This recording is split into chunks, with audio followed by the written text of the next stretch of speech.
Hello everyone, welcome to our channel.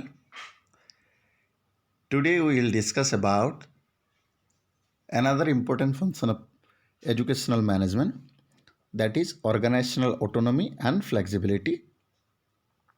In our previous classes, we have already discussed about other function of educational management, and today we'll discuss about organizational autonomy and flexibilities. Those who have not subscribed the channel yet, please subscribe to the channels and share the videos and like the videos. So, organizational autonomy and flexibility refers to a university's ability to decide freely on its internal organization, such as executive leadership, decision making bodies, legal entities, and internal academic structure. So, we can say that it is the ability of organizations or the university or any educational institutions to decide freely. The most important thing is that decisions about deciding freely on its internal organizations. Each and every organization has some sets of principles, some ethics, some values, and these ethics and values have some autonomy, should have some autonomy to decide its organizational structure.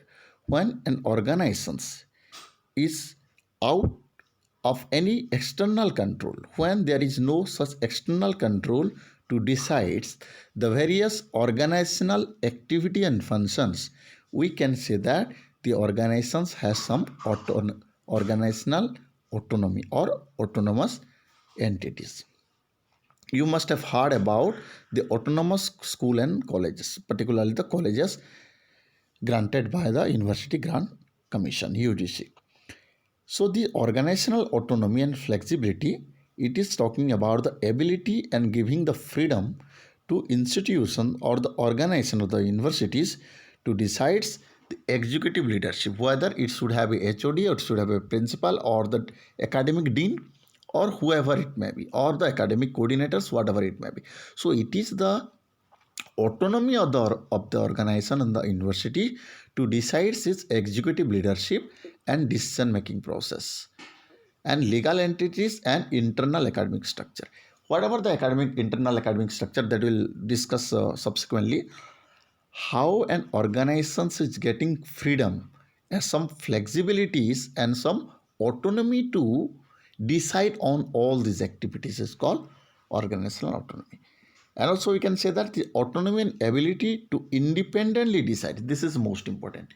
It is the ability to independently decide on internal academic structure that directly links to an institution's ability to determine and pursue its academic and strategic direction.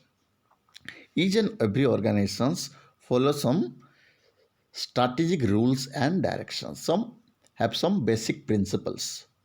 The government institutions, the private institutions, and maybe some autonomous institutions. Each and every organization has some principles and the rules and regulations.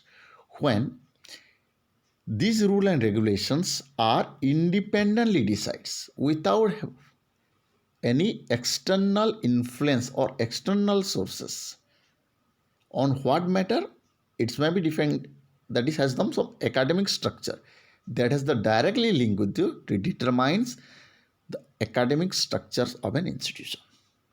For example, when an institutions is want to implement a particular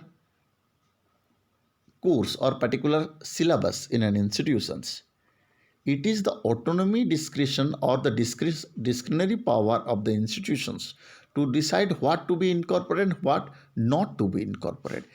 These institutions are free and independent to incorporate anything, but within the guideline of the constitution or your higher regulatory authority. For example, whether it should have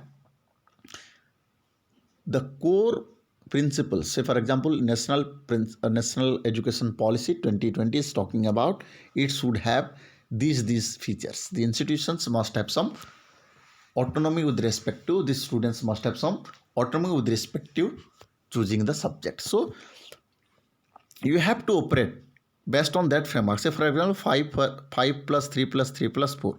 You cannot violate the basic structure, but you can incorporate it.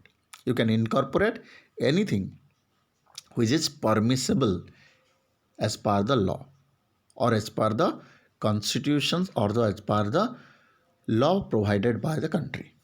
So that has to be there. Autonomy is giving some maximum freedom and some independency to institution to decide on various issues. What are those things? First is academic autonomy. Academic related to what type of course that you are introducing in an institution. So you are free to decide whether you want to introduce the certificate course or the post diploma course or the PG diploma course, master degree course, but you should have that eligibility criteria. The institutions must have some basics eligibility criteria to operate a particular course. Secondly, we are talking about the examinations, the course of evaluation, the grading system, the certifications, then the curriculum transition process, your methods. You are free to decide, but as per the guideline issued by the higher authority. The external authority will not impose any external influence to decide on your academic autonomy. So related to anything related to curricular activities, co-curricular activities, your examination, your student participation, about any activity related to your academic, you are free to decide. The second one is the staff autonomy. This is most important. You can recruit the staff, you can have some basic faculty development program, you can train your teachers according to your organizational requirement. That is free. That means an institution can decide its staff structure. It may go for additional staff, it may go for some customized educational qualification. So that decides, and you are free to decide about the staffing structure, recruitment. But as again I am reminding that based on the guideline issued by the higher authority, the basic framework you cannot violate. You should not violate your basic framework. Third one is the financial autonomy. Financial autonomy related to the collection of fees, the utilization of the fees, and also any other activities or expenditures that are really helpful for the institution and the students. Collection of fees means you can have the flexible, that means the fee collection for the boys, girls, SC, ST people from the various course structure, maybe science, arts, and commerce, depending upon. But you cannot charge high fees. You cannot impose the high fees on the students, but you can customize and depending upon your own requirement. Financial autonomy means collection of fees. How you can utilize, how you are utilizing those fees is important. Then for the delegation of responsibility and accountability, you may have to operate an institution smoothly. You must have some other committees, and you must have some wings of your institution. Maybe your academic wing, maybe your examination wings, maybe your student welfare wings. So these are various organ, or you can say the department and faculty of various of an institution. So you can delegate the responsibility and accountability to any persons of your institution. You cannot, the higher authority will not tell that you can only give responsibility and accountability to X person or Y person. It is the autonomy of the institutions to decide to whom the institutions is giving any responsibility, any delegating the power, maybe financial power, or maybe we are talking about the academic power or any other things. So that are in an autonomous institution or organizations, this delegation of powers can be decided by your institutions. And decentralized management structure, this is most important. Already we have discussed about the various management structure: centralized, decentralized, participatory, non-participatory, democratic, autocratic. And in an autonomous organization, it is decentralized management structure. It is not a centralized management structure where the one person can decide anything, but it is in an autonomous organizations, institution as a whole, department separately. They can take any decisions and they can manage their institutions or manage their department according to their own convenience, according to their own flexibility, depending upon their resources. So decentralized management structure is most prominent features of your organizational autonomy. Then next we are talking about the capacity to mobilize the resources, and already we have discussed about the it is coming under to financial autonomy. When you can mobilize the resources from other uh, you can say the wings. Say for example, you may submit proposal to the UGC, to the ICSSR, CSIR, or any funding government agencies to take up any consultancy research work, and you can mobilize the resources for the organizational development and finance. You can also finance the few people's the scholarship, few people for research projects, a small research project, and you can grant the scholarship. You can grant any financial assistance depending upon the merit of the students or merit of the faculty. So you can also give the incentive to the faculty who are doing extraordinary work and contributing uh, much for the development of the institution.